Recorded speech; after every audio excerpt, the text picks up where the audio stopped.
energy efficiency and measures to encourage saving. People in developed countries are so used to having energy at once that we sometimes forget the long and rough road that energy must take from its origin up to our homes and our cars. Whether electricity, heat or fuel for our vehicles, we cannot conceive our lives without available energy in the 21st century. The world's energy consumption is growing fast. In this way, it is foreseen that by the year 2030, we will have run out of the necessary energy to satisfy the demand. Obviously, the renewable energies can play an important role in the future. However, we honestly think that they will not be able to satisfy the whole of the energetic demand in a reasonable span of time. Where will we get the rest of the energy from? Unfortunately, there are no miraculous solutions. However, we do have an available choice, which is a better use of the energy we produce. The key for a better use of the energy is to take measures to save energy and also the energy efficiency.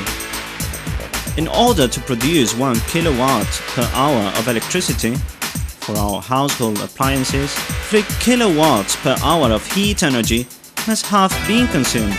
In other words, we missed 2/3 of the energy contained previously in the fuel we use.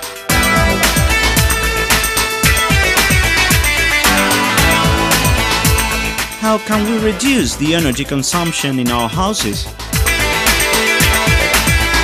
An average Spanish house consumes almost half of the energy in heating, nearly 20% in producing hot water, and the rest in appliances, cooking and lights.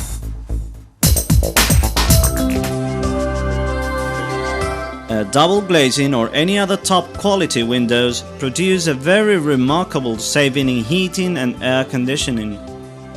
Besides, the noise is minimized and the natural light is fostered.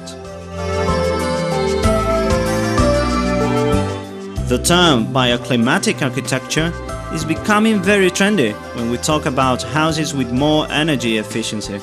Although it seems a novel idea, the fact is that houses have always been adapted to the climatic conditions of the place where they are located.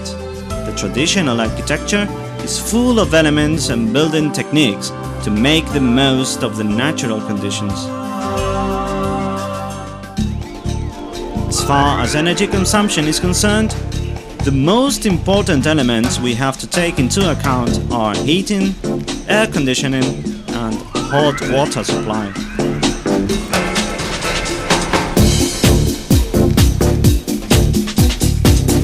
If the house conditions are appropriate, the most advisable choice for producing hot water is solar water heaters. They are the best option because they do not pollute and also because they take the energy from a free and inexhaustible resource. These are some general pieces of advice to save hot water at home.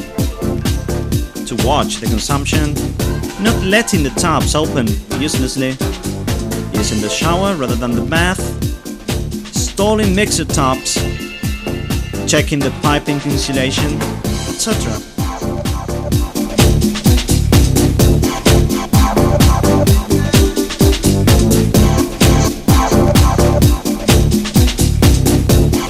Apart from the aforesaid installations, there are lots of appliances, gadgets and lights in modern houses, which consume electric power, and in this sense, they are responsible for the great deal of the global consumption of the house.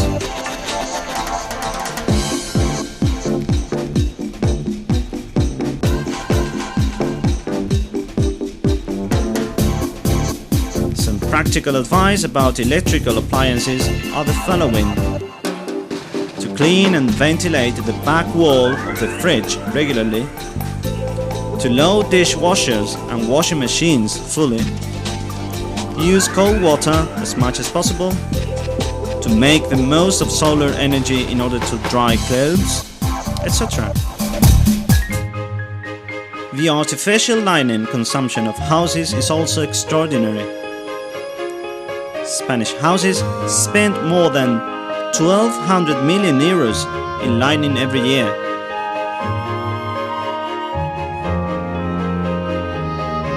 Only 5% of the energy needed in an incandescent lamp is transformed into light. The replacement of a single 100-watt light bulb with another low-consumption one avoids the emission to the atmosphere of half a ton of carbon dioxide.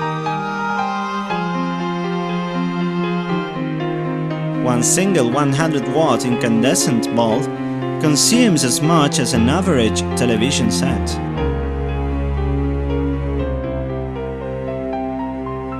Low-consumption bulbs, or fluorescent lamps, are the perfect choice when they are used more than 3 hours a day. They consume less than a fourth part and last 10 times more.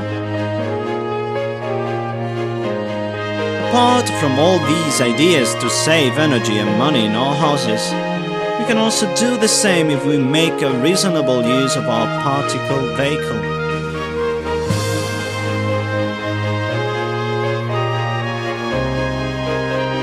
The first basic recommendation is the use of public transport.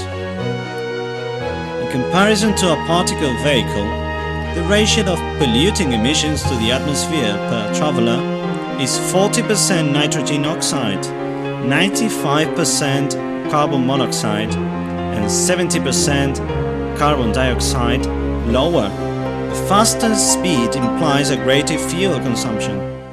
Accelerating from 100 to 120 km per hour means a 35% consumption higher. We can save energy by walking instead of driving the car for short distances. Walking is healthy, and it also allows us to get to know and enjoy our cities.